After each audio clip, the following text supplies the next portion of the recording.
Liam Mercer found out his brother was dead from a bloke smoking outside a servo in Newcastle, not from the cops, not from family. From a stranger who recognized his surname and said, "You related to Dean Mercer?" Poor bastard carked it down in Sydney.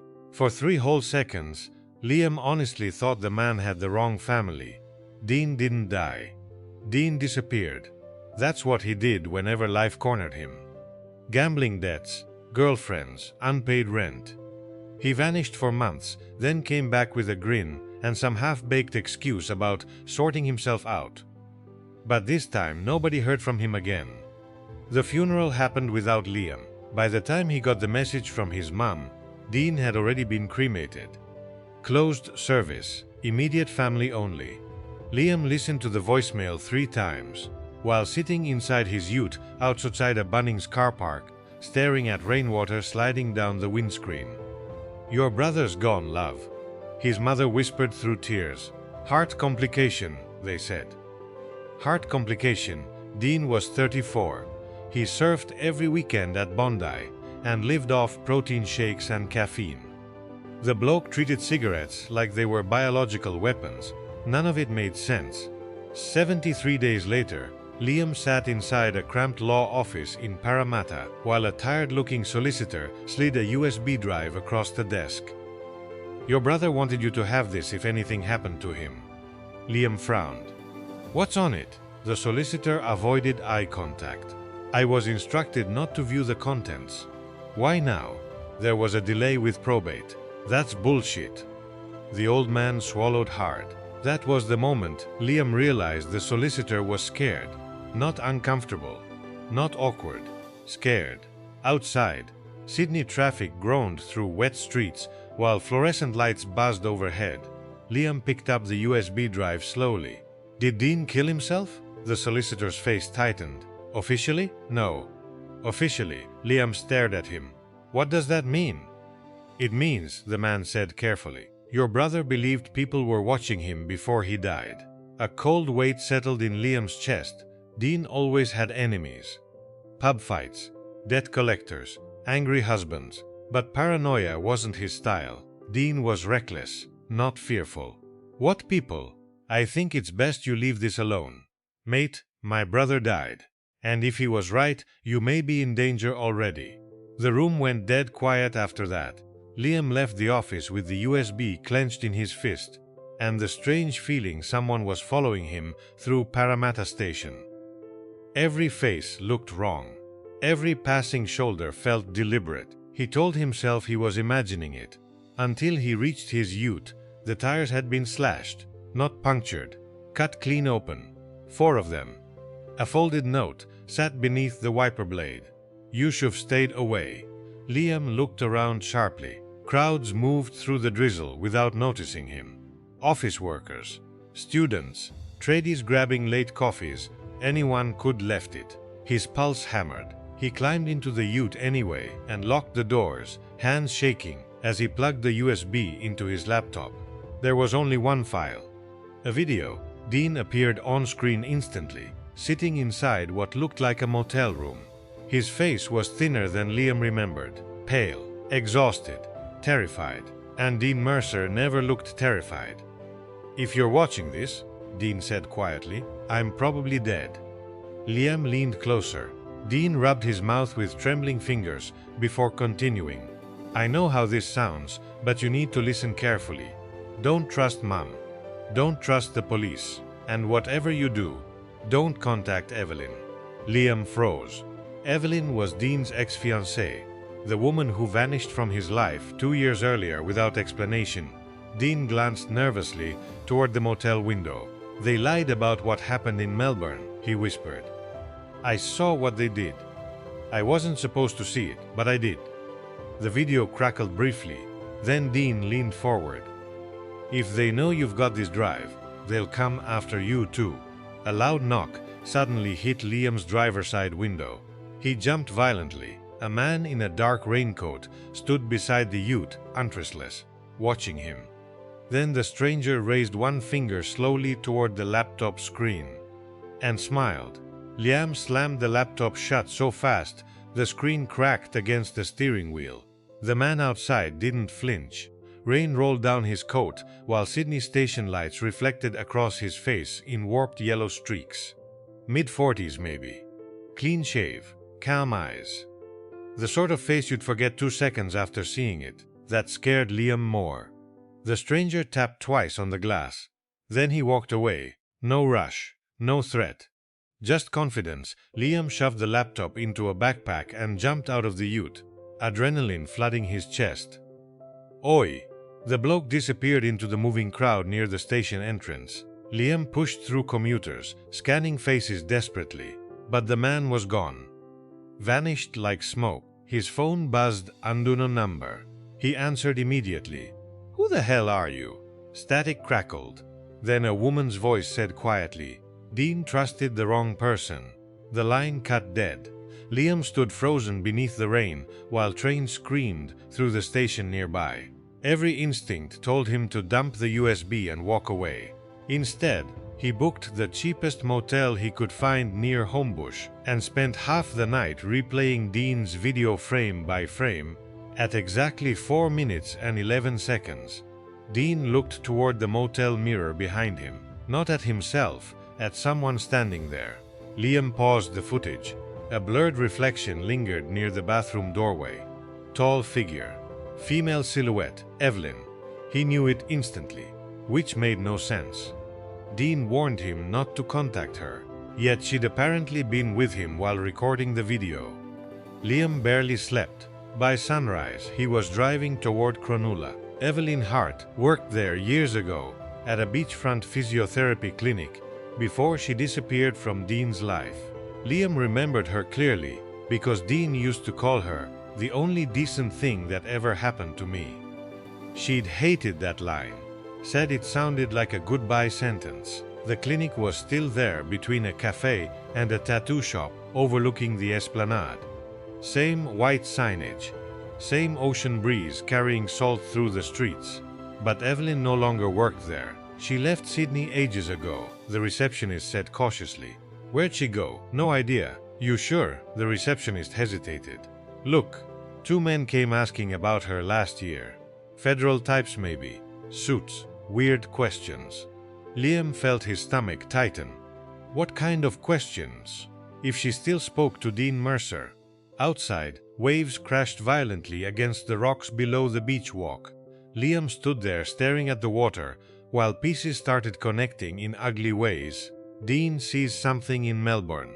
Federal agents start asking about Evelyn. Dean dies suddenly, and now strangers are tracking a USB drive. His phone buzzed again. This time it was his mother. "You finally in Sydney?" she asked. Liam stiffened. "How'd you know that?" "You posted from Parramatta last night." "I didn't post anything." Silence. Then she said carefully, "Your Facebook did." Liam opened the app instantly. A photo had been uploaded 20 minutes earlier from his account. It showed the USB drive sitting on the motel bedside table, capted with 2 words, "Got it." His blood ran cold. He deleted the post immediately and checked login activity. Unknown device. Sydney CBD. Someone was inside his accounts.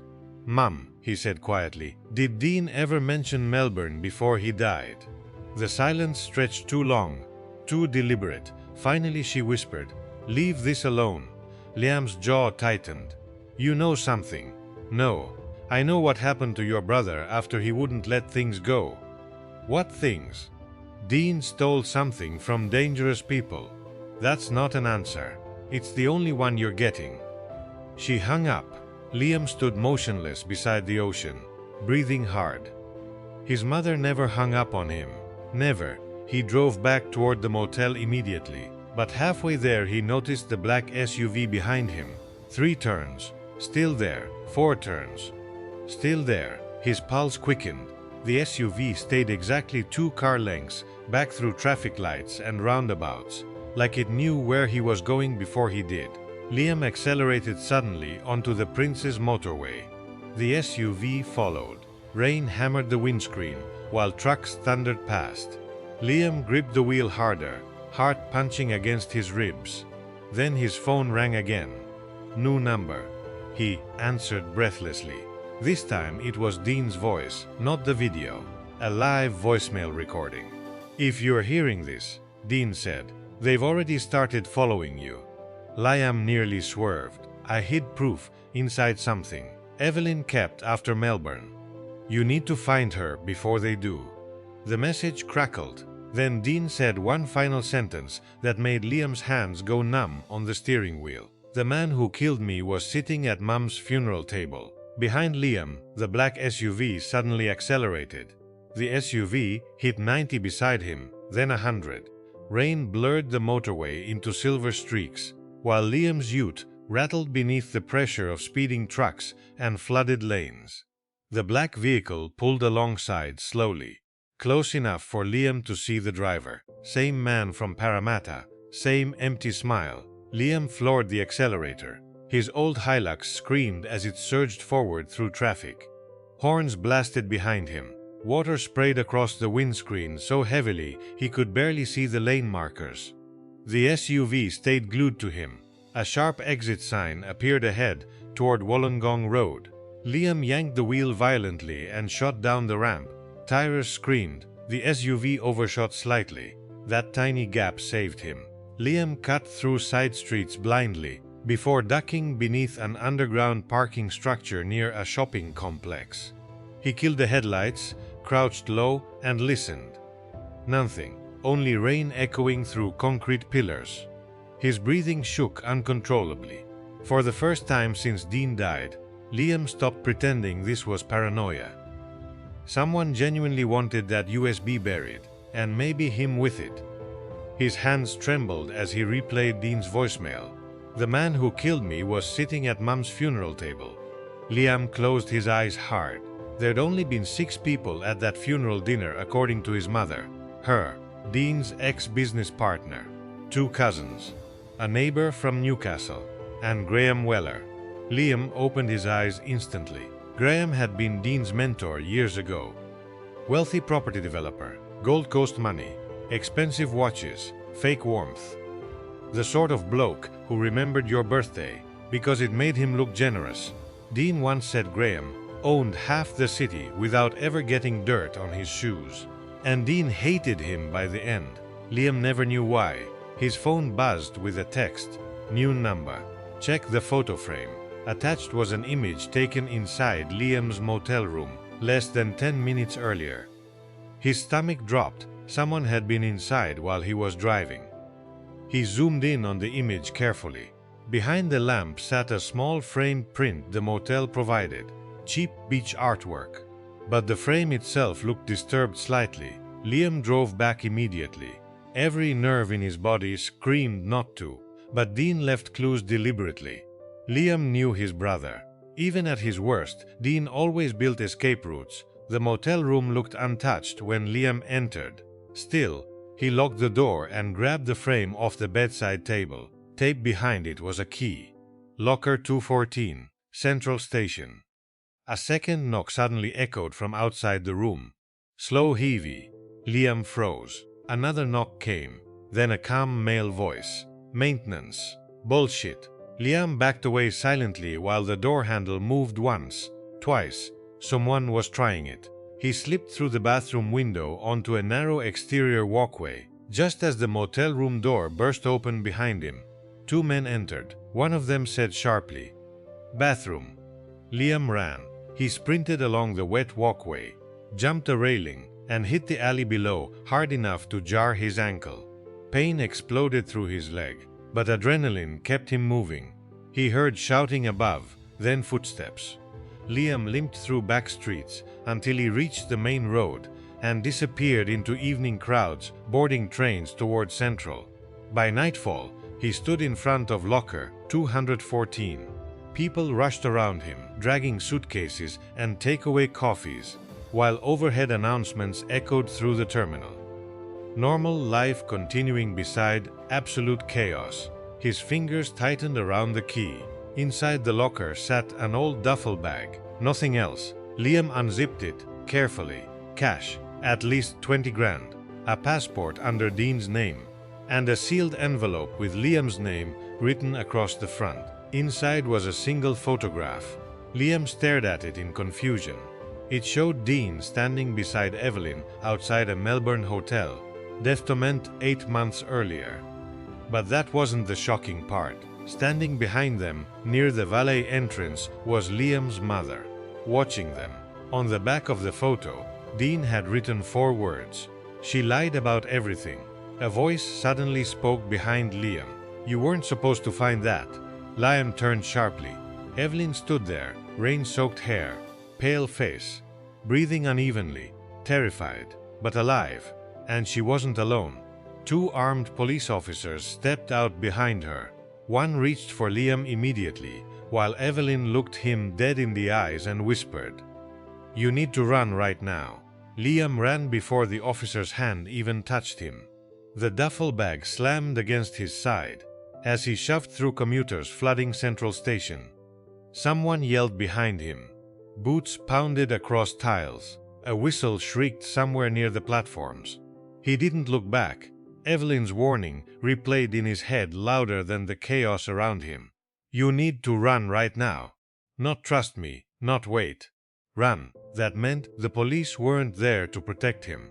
Liam pushed through platform gates and jumped onto the first departing train, seconds before the doors shut. He collapsed into a seat, chest heaving violently while rainwater dripped from his jacket onto the floor. Nobody aboard noticed him. An exhausted nurse scrolled her phone nearby. Teenagers laughed at videos through headphones. A tradie slept against the window. Normal people, normal lives. Liam envied them suddenly. His phone buzzed again. Unknown number. He nearly ignored it. Then he answered quietly. "What?" "Get off at Redfern," Evelyn whispered. "Last carriage." The line died. 10 minutes later, Liam stepped onto a near-empty platform, beneath flickering lights and cold midnight wind. His pulse hammered as he scanned the station. Evelyn emerged slowly from the shadows near a vending machine. She looked nothing like the woman Dean used to bring to family barbecues. Back then she wore bright dresses and laughed loudly and stole chips off people's plates. Now she looked exhausted, older somehow, like fear had physically carved pieces out of her. "You brought the bag?" she asked. Liam nodded cautiously. "Why were police with you?" "They weren't police." "What?" "Private security wearing uniforms." Liam stared at her. "Who are these people?" Evelyn looked around before answering. "Not here." She led him through narrow back streets behind the station until they reached a small terrace house tucked between old brick apartments. Inside, every curtain was sealed shut. 3 locks clicked behind them. Only then did Evelyn finally breathe. Liam stood in the dim kitchen, watching her pour whiskey into shaking hands. "You want to start talking?" he asked coldly. She looked at him carefully. "Dean told you about Melbourne. He said he saw something." Evelyn laughed once. Not amusement, regret. "Dean saw a murder." The room went silent. "Whose?" "A journalist named Aaron Pike." She swallowed hard. "He was investigating land deals connected to Graham Weller." Liam's stomach tightened instantly. Dean worked security for one of Graham's corporate events in Melbourne. Aaron cornered him afterward. Said he had evidence politicians were being bribed through fake property developments. And 2 nights later Aaron disappeared. Liam leaned forward slowly. "You're saying Graham killed him?" "No." Evelyn's eyes filled with dread. "I'm saying Dean accidentally filmed the people who did." She walked into the lounge room and returned with an old phone, cracked screen, dead battery. Dean hid the original footage inside this after they started following us. Liam stared at it. "This whole time, the evidence was with you?" "He made me promise never to turn it on unless he died. And he did." Evelyn nodded weakly. Liam's anger boiled over suddenly. "Then why the hell didn't you go to the police?" "Because the police are involved." That landed like a punch. "There's a task force protecting Graham," she whispered. "Judges, officers, developers, politicians." Dean thought exposing them would force everything into daylight. What actually happened to him? Evelyn looked away. That hesitation told Liam the answer before she spoke. He didn't die from heart failure. Liam felt physically sick. He called me the night before he died, she continued quietly. Said your mum betrayed him. The words barely registered. What? She'd been feeding information to Graham for months, trying to keep the family safe. Dean found out after Melbourne. He stopped trusting everyone. Liam stared at the floor, unable to process it. His own mother. No, he whispered. Evelyn's eyes softened painfully. Liam, your mum thought they were protecting you boys from prison. She didn't know they'd kill him. A floorboard creaked upstairs. Both of them froze instantly. Evelyn went pale. There's nobody else here, she whispered. Another creak, then a heavy footstep. Liam slowly reached for the kitchen knife beside the sink, while Evelyn backed away in terror. A man's voice echoed calmly from the dark upper hallway. You should listen to your mother, son. Liam recognized the voice instantly. Graham Weller. Liam moved toward the staircase before fear could stop him. Knife clenched tight. Heart smashing against his ribs, Evelyn grabbed his arm desperately. Don't. But Graham Weller was already walking downstairs, calm, composed. Expensive navy coat untouched by rain. The kind of man who looked more dangerous because he never needed to raise his voice. Two other men followed behind him silently. Not bodyguards, executioners. Graham looked at Liam almost sympathetically. Your brother always made things harder than they needed to be. Liam's grip tightened around the knife. You killed him. No, Graham replied softly. Dean killed himself the moment he kept that footage. Evelyn backed toward the kitchen bench, shaking uncontrollably. You murdered Aaron Pike. Liam snapped. Graham sighed tiredly. Aaron was blackmailing powerful people. Dean stumbled into something far above his understanding. And my mother? That question changed Graham's expression slightly. She loved you boys, he said. She panicked. Liam felt physically ill. Dean came to her after Melbourne ranting about corruption, murders, politicians. He sounded insane. Your mum thought if she told us where he was, we could calm him down before he ruined his life. Ruined his life. The words echoed brutally. What did you do to him? Liam whispered. For the first time, Graham looked genuinely honest. We scared him, he admitted. That was the plan. Retrieve the footage. Make him disappear quietly afterward. But Dean ran. Evelyn started crying silently beside the sink. Graham noticed. He should never have involved you, he told her gently. You had a future. You poisoned him, she spat. The room went dead still. Liam stared at Graham, and Graham didn't deny it. A slow numbness spread through Liam's chest. Not grief anymore, something colder. He died in hospital, Graham said quietly. Cardiac arrest caused by a stimulant interaction. Officially unfortunate. Unofficially necessary.